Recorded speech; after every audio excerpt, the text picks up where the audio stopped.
Hello everyone, कैसे हो सभी। सबसे पहले तो उम्मीद करता हूँ सब अच्छे होंगे। भाई देखो, डीएसएसबी का जो अभी हाल फिलहाल में जो वैकेंसियाँ निकली हुई थी, जिसमें क्या है, कुछ वैकेंसियाँ टीजीटी से रिलेटेड निकली हुई थी, जिसमें साइंस, मैथ और जो और भी एग्जाम थे। ये जो चैनल है, इस चैनल के बारे में मैं थोड़ा सा बता देता हूँ कि ये जो चैनल है डेडिकेटेड रहेगा। इस चैनल का, जिसका नाम है तेजस एजुकेशन हब, इसका जो मेन फोकस रहेगा वो जो प्रीवियस ईयर जो एमसीक्यूज हैं वो यहाँ पे कराए जाएंगे सभी एग्जाम्स के। ठीक है। और आज जो मैं लेके आया हूँ वो लेके आया हूँ डीएसएसबी के टीजीटी साइंस, वो भी कौन सा, फीमेल वाला जो हुआ था टीजीटी वाला साइंस का, उसमें जो भी क्वेश्चन आए थे 2021 में जो हुआ था। ठीक है। मेरा नाम है तेज प्रताप, ये मोबाइल नंबर है। अगर मेरे को ऑफलाइन, अगर आपको गुड़गांव ऑफलाइन के लिए अगर आपको ट्राई करना है तो आप इस नंबर पे करना। ऑनलाइन के लिए आप इस नंबर के ऊपर कॉल करके मुझसे क्या है, अपने कोर्सेज परचेज कर सकते हो। देखो, ये जो पेपर रहेगा टीजीटी नेचुरल साइंस का है, वो भी फीमेल वाला। ठीक है। तो हमारे पास अगर मैं बात करूं तो ये जो है ना, ये 27/9/2021 को हुआ था। मॉर्निंग शिफ्ट का पेपर था। ठीक है, डीएसएसबी टीजीटी का। चलो देखो, हम आपको पता ही होगा कि भाई जो आपका जो एग्जाम है वो दो भागों में होगा। एक में तो आपका जो 100 नंबर का कंपलसरी आएगा, और एक में आपका 100 नंबर का सब्जेक्ट ओरिएंटेड होगा। सब्जेक्ट ओरिएंटेड में भी क्या होगा कि भाई 20-20 क्वेश्चंस के सेट बना रखे हैं, और ये विंडो, एक बार एक विंडो ओपन होगी, फिर दूसरी, फिर तीसरी, ऐसे करके विंडो ओपन होगी। ये जो विंडो है ना ओपन जो हो रही है, इसमें एक बार आपने 20 क्वेश्चन कर लिए और आप दूसरी विंडो में चले गए तो वापस आप नहीं आ सकते। तो कहने का मतलब, ये ऐसे डिसिप्लिन बना रखे हैं जिनमें जो सबसे पहला जो डिसिप्लिन है जो आज हम देखेंगे वो भी सब्जेक्ट ओरिएंटेड, वो आपका फिजिक्स का है। तो फिजिक्स में जो भी न्यूमेरिकल या क्वेश्चन आए थे वो उन्हें हम आज टैकल करेंगे। सबसे पहला क्वेश्चन देखो यहाँ पे दे रखा है कि the wave with the frequency below the Audible range is called. यानी ऐसी कौन सी, मतलब भाई ऑडिबल रेंज है, वो वेव्स है, उनकी फ्रीक्वेंसी क्या होगी जिन्हें हम सुन सकते हैं। तो उनका सीधा सीधा आंसर क्या आ जाएगा, इंफ्रासोनिक। इंफ्रासोनिक जो वेव्स होती हैं वो हमारे कानों के लिए ऑडिबल यानी अच्छी होती है, जिन्हें हम सुन सकते हैं। ये जो रेंज होती है, ये रेंज 20,000, मतलब 20,000 कह रहा हूं, 20 हर्ट्ज तक हम क्या है, सुन सकते हैं। इन्हें हम क्या बोलते हैं, इंफ्रासोनिक बोलते हैं। एक होता है अल्ट्रासोनिक। ठीक है। एक होता है अल्ट्रासोनिक और एक होता है हाइपरसोनिक। ठीक है। इनके बारे में भी थोड़ा सा देख लेते हैं। जो हाइपरसोनिक, जो अल्ट्रासोनिक होते हैं ना, ये अल्ट्रासोनिक अबाउ अबाउ 20,000 हर्ट्ज। ठीक है। तो 20,000 जो हर्ट्ज है, उससे ऊपर जो भी होगी वो अल्ट्रासोनिक होगी। ये जो अल्ट्रासोनिक होते हैं ये बहुत सारी डॉल्फिन वगैरह, या फिर मान लो भाई नेविगेशन में इस्तेमाल की जाती है। हाइपरसोनिक जो अगर मैं बात करूं, इसे माइक्रो साउंड भी बोलते हैं। ये 10 की पावर 13 हर्ट्ज तक हमें देखने को मिलती है। सुपरसोनिक को हम मैक में डिनोट करते हैं, 1 मैक, 2 मैक, 3 मैक। ये एडवांस लेवल हो जाता है, ये साउंड की स्पीड का भी, यानी 1 गुना, 2 गुना, 3 गुना, तो इन्हें बोलते हैं मैक में तब्दील कर देते हैं। ठीक है। चलो नेक्स्ट है, which of the following rule is use to determine the direction of force in electric motor. Electric motor में डायरेक्शन ऑफ फोर्स बताने के लिए कौन सा रूल इस्तेमाल किया जाता है। तो देखो, लेफ्ट हैंड का जो थंब रूल होता है ना, ये लेफ्ट हैंड का थंब रूल, ये क्या है बताता है। तो इसमें जो ऊपर वाला जो पोर्शन होता है, यानी हमारे पास देखो दो होता है, एक होता है इलेक्ट्रिक मोटर, एक होता है इलेक्ट्रिक मोटर, और एक होता है इलेक्ट्रिक जनरेटर। जो इलेक्ट्रिक मोटर होती है ना, इसमें तो लगता है फ्लेमिंग का left hand thumb rule, left hand rule, और इसमें लगता है राइट हैंड रूल। ठीक है।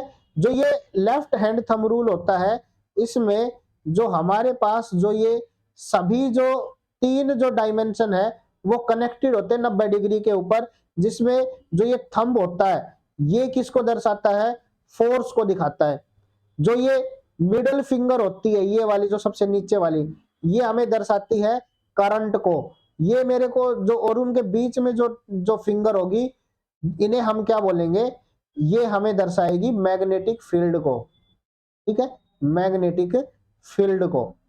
तो ये जो है ना left hand thumb rule electric motor में लगता है और इलेक्ट्रिक जनरेशन में हमें राइट हैंड थंब रूल लगाना पड़ता है। नेक्स्ट है, देखो हमारे पास इसमें ये क्वेश्चन दे रखा है। एक तो देखो मास दे दिया हमारे पास किसका, राइफल का। तो राइफल का मास कितना है 8 kg। तो इसे मैं ग्राम में बदल लेता हूं 8000 ग्राम, क्योंकि मेरे पास यहाँ पे ग्राम में आया हुआ है चीज। ठीक है, तो यहाँ पे आगे देखो क्या दे रखा है, वेलोसिटी दे रखी है किसकी, बुलेट की। तो बुलेट की वेलोसिटी कितनी हो जाएगी 300 मीटर पर सेकंड। उसके अलावा हमारे पास वेलोसिटी दे रखी है राइफल की, तो वो दे रखी 1.5 मीटर पर सेकंड। नेक्स्ट मेरे पास क्या दे रखा है, मास दे रखा है बुलेट का। तो बुलेट का मास ये मेरे को निकालना है। तो लीनियर ऑफ मतलब law of conservation, law of linear conservation, ठीक है, linear conservation, law of linear conservation क्या बोलता है कि जो एम आर है मल्टीप्लाई में वी आर किसके बराबर होगा, एम एम बी मल्टीप्लाई में वेलोसिटी ऑफ बुलेट। कहने का मतलब जब राइफल से बुलेट जाएगी तो जितना प्रेशर आगे लगेगा उतना ही प्रेशर पीछे लगेगा। तो ये जो दोनों है, दोनों फोर्स बराबर होते हैं। तो वही चीज यहाँ पे लिखा हुआ, लीनियर मोमेंटम जो हमें देखने को मिलेगा वो उतना ही होगा। तो कहने का मतलब यहाँ पे मेरे को निकालना क्या है, एम बी की वैल्यू निकालनी है। तो मेरे पास क्या आ जाएगा, M B is equal to M R गुणा में वी आर अपॉन में वी बी। तो मेरे पास यहाँ पे आ जाएगा, तो एम आर कितना है, एम आर हमारे पास दे रखा है यहाँ पे 8000 मल्टीप्लाई में वी आर कितना दे रखा है 1.5 अपॉन में मेरे पास नीचे दे रखा वी बी 300। अगर मैं ये पॉइंट हटाऊंगा तो मेरे पास नीचे क्या आ जाएगा 10 आ जाएगा। ये 3 जीरो से मेरे ये 3 जीरो कट गई, 3 से कट गया ये 5 पे, तो मेरे पास आ जाएगा 40 ग्राम। तो इसका राइट आंसर मेरा क्या होना चाहिए, बी इसका राइट आंसर है, बी इसका राइट आंसर है। ठीक है, चलो नेक्स्ट है, इफ देखो बार मैग्नेट को अगर एक रस्सी से लटका दिया जाए तो जब वो रुकेगी तो किस डायरेक्शन में होगी। इससे सिंपल क्वेश्चन क्या होगा, नॉर्थ साउथ डायरेक्शन में दिखाएगी। बताओ, ये देखो एक करंट ऑफ 1 करंट दे रखा है कितना, मेरे पास यहाँ पे आई की वैल्यू दे रखी है 1 एम्पियर। उसके अलावा जो फिलामेंट है, drawn by A filament of an electric bulb for 4th part of an hour, यानी टाइम दे दिया कितने घंटे के लिए, भाई जो 1 घंटा है उसका 4th पार्ट, यानी कितने मिनट हो गए 15 मिनट हो गए। ठीक है, 15 मिनट हो गए। अब इस मिनट को भी मैं सेकंड में बदल लेता हूं क्योंकि मेरे पास जो चार्ज चलेगा वो पर सेकंड चलता है। ठीक है, तो मेरे पास क्या आ जाएगा यहाँ पे आ जाएगा 15 गुणा में 60, 15 छिके 90, तो 900 सेकंड आ गई मेरे पास। मेरे पास अब मेरे को देखो मेरे पास अब क्या निकालना है, मेरे को क्यू निकालना है। क्यू की वैल्यू क्या होगी, आई गुणा में टी। तो करंट कितना है 1 है और टाइम कितना है 900, इनको दोनों को मैं मल्टीप्लाई करूंगा तो 900 कूलम्ब इसका चार्ज आ जाएगा। तो इसका आंसर क्या आ जाएगा, ए इसका राइट आंसर है। नेक्स्ट है, the intermolecular force are less in liquid in comparison of solid. हमें ट्रू बताना है इसमें। ठीक है, तो ये बोला कि जो इंटरमोलिकुलर जो फोर्सेस होते हैं वो लेस होते हैं लिक्विड में एज कंपेयर टू सॉलिड। इतना सिंपल क्वेश्चन है भाई। जब लिक्विड है उनको अगर हम देखेंगे सॉलिड के कंपैरिजन में, तो सॉलिड तो एक दूसरे से टाइटली बाउंड होते हैं। इनके अंदर इंटरमोलिकुलर यानी मॉलिक्यूल्स के अंदर जो फोर्स है वो ज्यादा होता है एज कंपेयर टू लिक्विड। तो वही तो इसमें बोला हुआ है कि इंटरमोलिकुलर जो फोर्स है लेस होता है लिक्विड में एज कंपेयर टू सॉलिड। तो ये अगर मान लो मेरे पास लिक्विड है, जो जितनी दूर होगा उतना ही फोर्स उनमें कम लगेगा, ठीक है। ये सॉलिड है, ये जितना नजदीक है उतना ही फोर्स ज्यादा लगेगा, ये जितना दूर है उतना ही कम लगेगा। तो पहली वाली स्टेटमेंट तो मेरी ठीक है। नेक्स्ट क्या है, the shape of liquid can easily B change.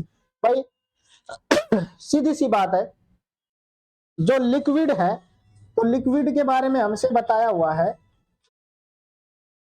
Liquid के बारे में हमसे बताया हुआ है कि भाई जो लिक्विड है वो अपनी शेप इजीली चेंज कर लेता है। तो जो इजीली तो भाई चेंज कर ही लेगा, सीधी सी बात है कि भाई मैं अगर एक लिक्विड को अलग अलग तरह के बर्तनों में ढालूं तो वो उसी की शेप ले लेगा, है ना। तो इसका मतलब ये मेरे पास क्या है, ठीक है। नेक्स्ट में बोला था volume of given mass of liquid can easily B change. नहीं भाई, अगर यहाँ पे 2 किलो का ही ये बर्तन है, 2 किलो का ये बर्तन है, तो जब मैं इसे इसमें डालूंगा इसमें भी वॉल्यूम सेम रहेगा और इसमें भी वॉल्यूम सेम रहेगा। ऐसा नहीं होगा कि इसमें डालूंगा तो वॉल्यूम चेंज हो जाएगा। तो ये वाला थर्ड वाला मेरा बिल्कुल गलत है, तो ये वाला ऑप्शन तो मेरा हट गया। तो ये वाला भी हट गया क्योंकि इसमें दो नहीं है, तो सेकंड वाला ऑप्शन मेरा ठीक है। चलो ये और देख लेते हैं, the volume of given mass of liquid is not so easy to change. हाँ बिल्कुल सही बात है, यही तो हमने थर्ड वाले में देखा, तो इसका मतलब मेरे पास बी इसका राइट आंसर है। नेक्स्ट आ जाता है, which of the following law has been applied to form the principle of hydraulic lift to raise heavy load. यानी हैवी लोड को उठाने के लिए कौन से लॉ का इस्तेमाल किया जाता है, पास्कल लॉ। पास्कल लॉ देखो क्या बोलता है, अगर मान लो एक एक जो फोर्स एग्जर्टिंग, भाई प्रेशर क्या होता है, प्रेशर होता है फोर्स पर एरिया।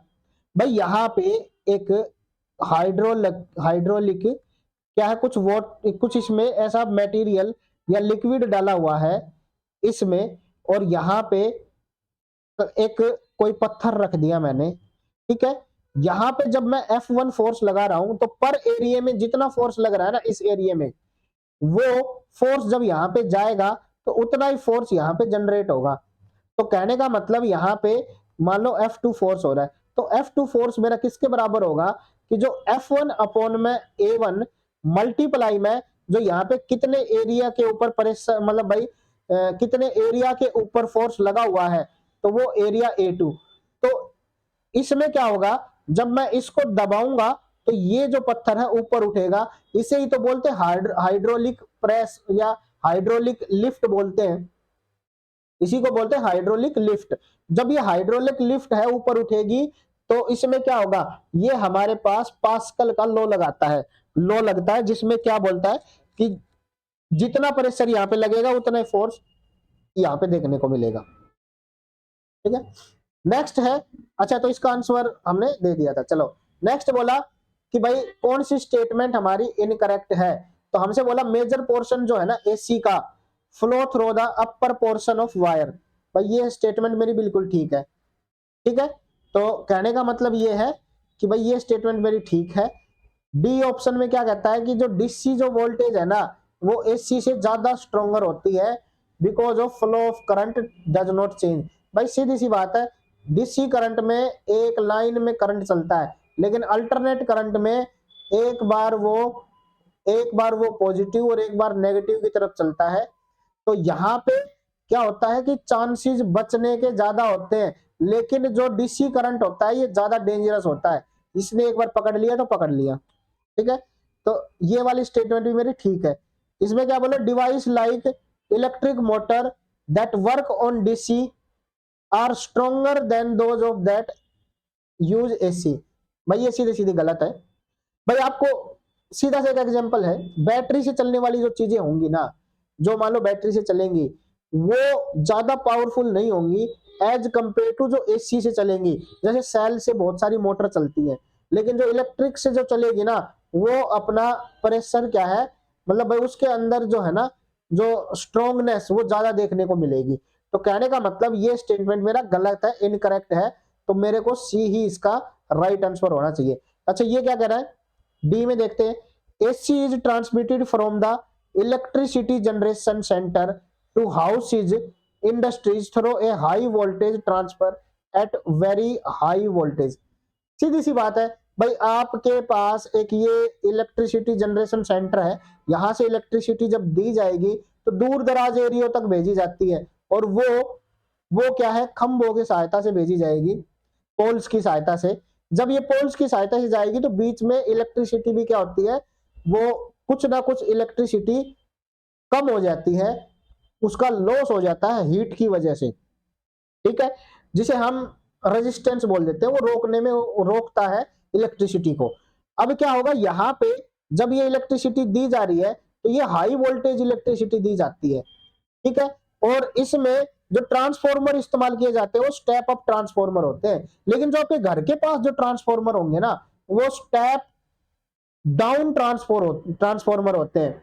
ये हाई वोल्टेज को लो में बदलकर आपके यूज के लायक जो मतलब भाई लाइट है उसमें बदल देगा, तो उसे ही हम क्या बोलेंगे, एसी। तो यानी ये मेरा ठीक है, तो मेरा इसका आंसर होना चाहिए था सी, इसका राइट आंसर होना चाहिए था, क्योंकि ये मेरे से हमसे इनकरेक्ट ही पूछा हुआ है।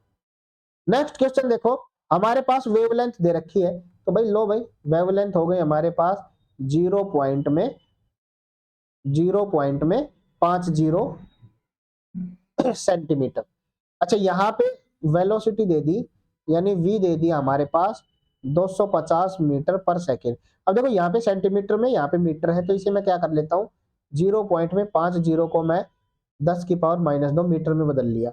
अब मेरे पास यहाँ पे क्या बताना है, फ्रीक्वेंसी बतानी है, तो यानी मेरे को फ्रीक्वेंसी का फॉर्मूला होता है, ये होता है कि वेलोसिटी, यानी वेलोसिटी, जो ये वेलोसिटी है अपॉन में लैम्डा, तो मेरे पास आ जाएगा 250 बटे में 0.50 इंटू में 10⁻⁻2, तो ये आ जाएगा 250। अब ये ऊपर जाएगा तो ये पावर इसकी चेंज हो जाएगी, ठीक है, और नीचे क्या है, ये 50 है, इसका भी मैं पॉइंट हटाऊंगा तो ऊपर गुणा में 100 और आ जाएगा। तो कहने का मतलब इससे कट गया ये 5 पे, तो मेरा सीधा सीधा आंसर आ जाएगा 50,000 हर्ट्ज। तो इसका आंसर क्या है, डी इसका राइट आंसर है, 50,000 हर्ट्ज, ठीक है। चलो नेक्स्ट है, एक body does not moving its position, it is at rest. बिल्कुल सही बात है, अगर कोई बॉडी मूव नहीं हो रही तो वो रेस्ट के ऊपर है।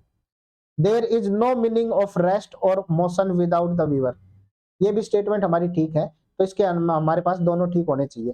भाई देखो सीधी सी बात है भाई, एक ट्रेन है, मैं एग्जांपल से समझा देता हूँ, ट्रेन है, ट्रेन में एक व्यक्ति बैठा हुआ है और एक बंदा बाहर खड़ा होके उस चलती हुई ट्रेन को देख रहा है, ट्रेन ऐसे मूव कर रही है, ठीक है, ये हमारे पास एक ट्रेन है। तो जब ये आदमी इसको देख रहा है तो यहाँ पे एक कॉन्सेप्ट आता है, frame of reference, frame of reference, frame of, एक मिनट रुकना, एक मिनट,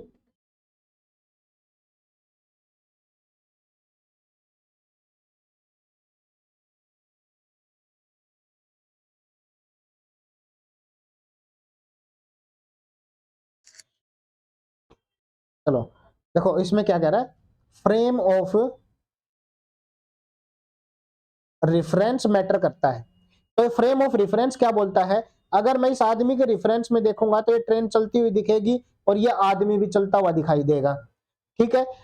अगर मैं इस ट्रेन के अंदर बैठे हुए एक आदमी के अनुसार देखूंगा तो ये आदमी इसके रिस्पेक्ट में बैठा हुआ है, इसका मतलब ये चल नहीं रहा, ट्रेन चल रही है, तो इसके रिस्पेक्ट में ये रेस्ट में है, इसके रिस्पेक्ट में ये मोशन में है, और इसके रिस्पेक्ट में ये रेस्ट में है।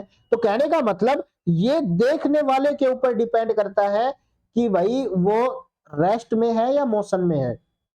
तो there is no meaning of rest and motion, ये विदाउट द वीवर, वीवर के अनुसार हम बता नहीं सकते कि भाई वो रेस्ट में है या मोशन में है, ठीक है।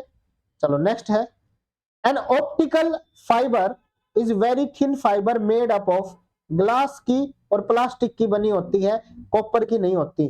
तो इसका आंसर सीधा सीधा 1 और 3 होना चाहिए। भाई ये जो एक फाइबर होती है टोटल इंटरनल रिफ्लेक्शन के ऊपर वर्क करती है, ठीक है, तो हमारे पास जितना इंसिडेंट रे है उतना ही रिफ्लेक्टेड रे हमारे पास देखने को मिलेगी। तो ये टोटल इंटरनल रिफ्लेक्शन जो है उसके ऊपर वर्क करता है। तो ये हमेशा कांच की और प्लास्टिक की देखने को मिलती है। यहाँ पे देखो, for an object moving along a straight line without changing its direction, एक डायरेक्शन को चेंज किए बिना अगर वो एक ही डायरेक्शन में चल रहे हैं तो उस केस में ऑब्जेक्ट के बारे में पूछा हुआ है। तो इसमें distance is not zero but displacement is zero. अरे सेम डायरेक्शन में है तो डिस्टेंस और डिस्प्लेसमेंट दोनों सेम ही होंगे। भाई एक इस डायरेक्शन में देखो, डिस्प्लेसमेंट और डिस्टेंस क्या होता है भाई, मान लो ये ए है, ये बी है और ये सी पॉइंट है, ये 4 किलोमीटर, ये 3 किलोमीटर। ठीक है, अगर मैं डिस्टेंस की बात करूं और डिस्प्लेसमेंट की बात करूं तो डिस्टेंस होता है total distance, total distance covered. Displacement होता है शॉर्टेस्ट डिस्टेंस, क्या आएगा, शॉर्टेस्ट डिस्टेंस। अब ये शॉर्टेस्ट डिस्टेंस है ये, अब देखो शॉर्टेस्ट डिस्टेंस का मतलब ये होता है कि भाई जैसे मैं इस एग्जांपल में समझा रहा हूं, ए से बी गया, बी से सी गया, तो मैंने डिस्टेंस कितनी कवर की, 4 और 3, यानी 4 प्लस में 3, 7 किलोमीटर गया।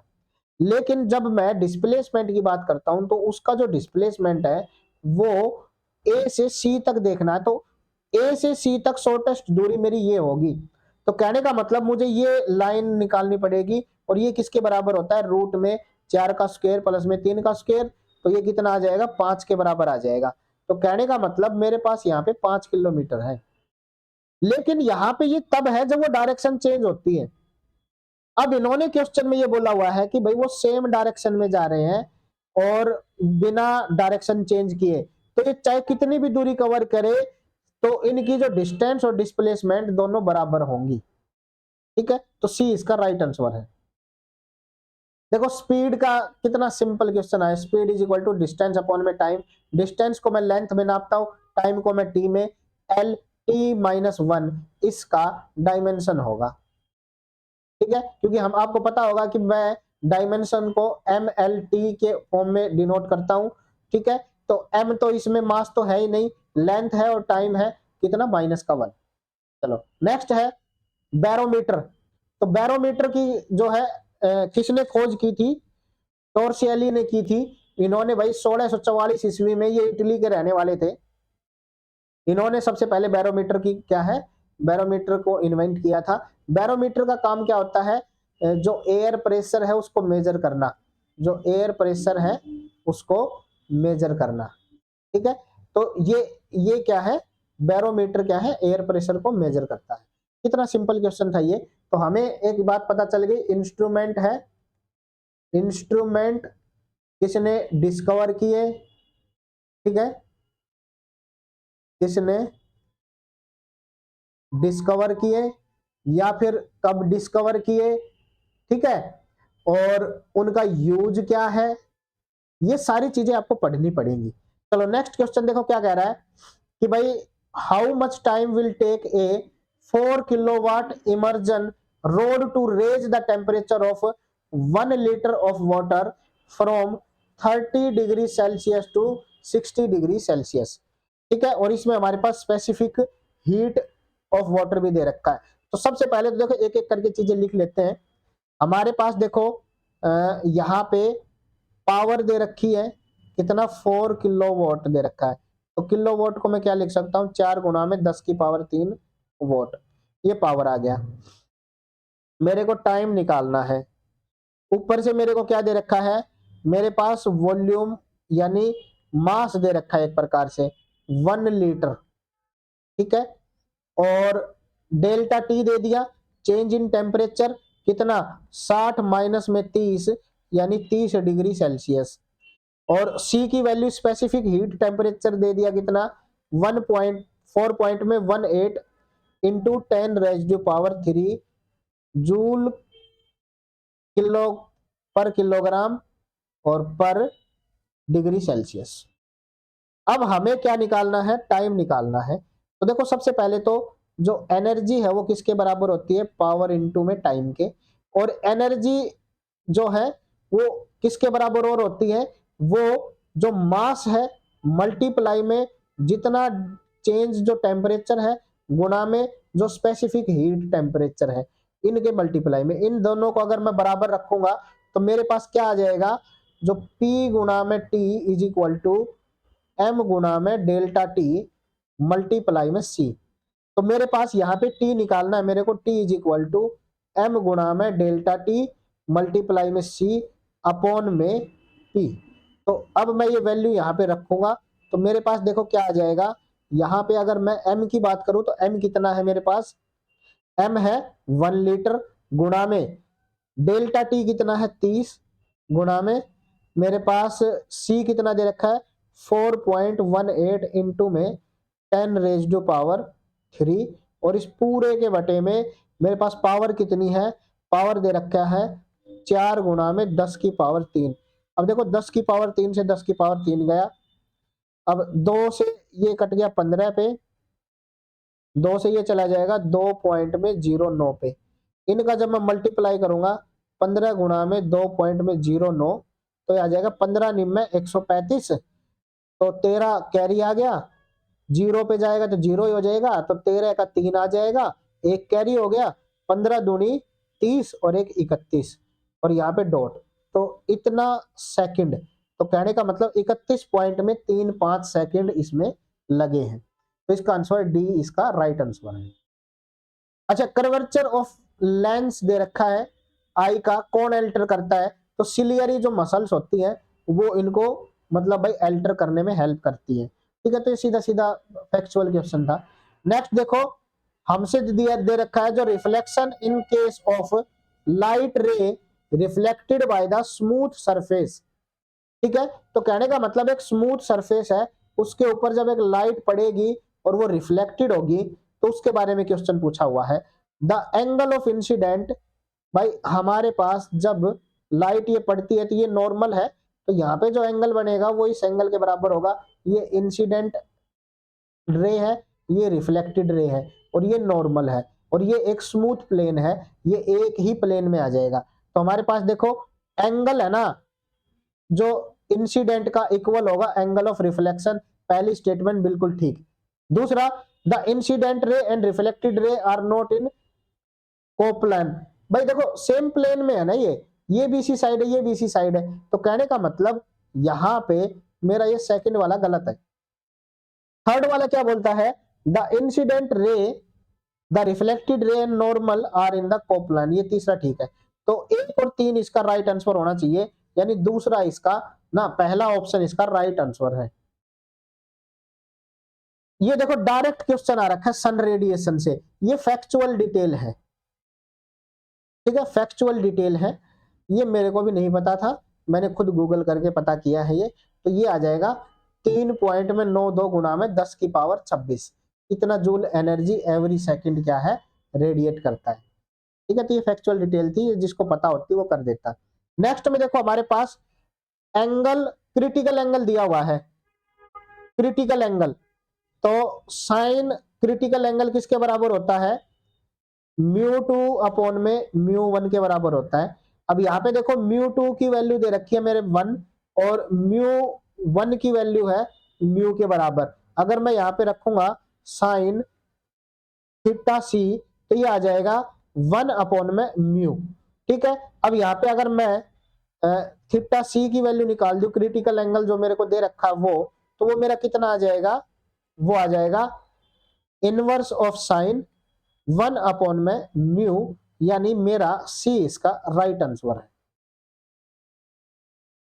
आपको बस थोड़ा सा फॉर्मूला पता होना चाहिए था। ये देखो लेंस का पूछा हुआ है, पावर ऑफ लेंस ऐसा यूनिट पूछी हुई है।